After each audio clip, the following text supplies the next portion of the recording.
Hello, in front of me I've got SJ8 dual screen camera. In this video I'll show you how to change Wi-Fi name and password.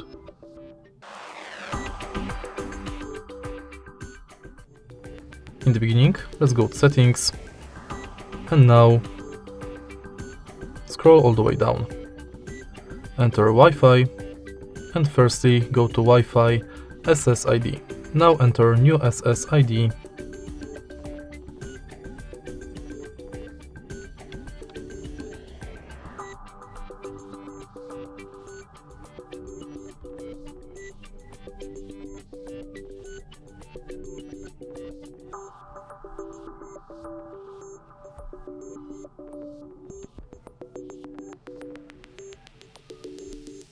Go back and go to password.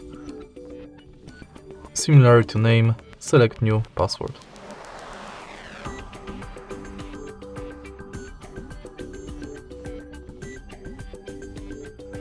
And it's done.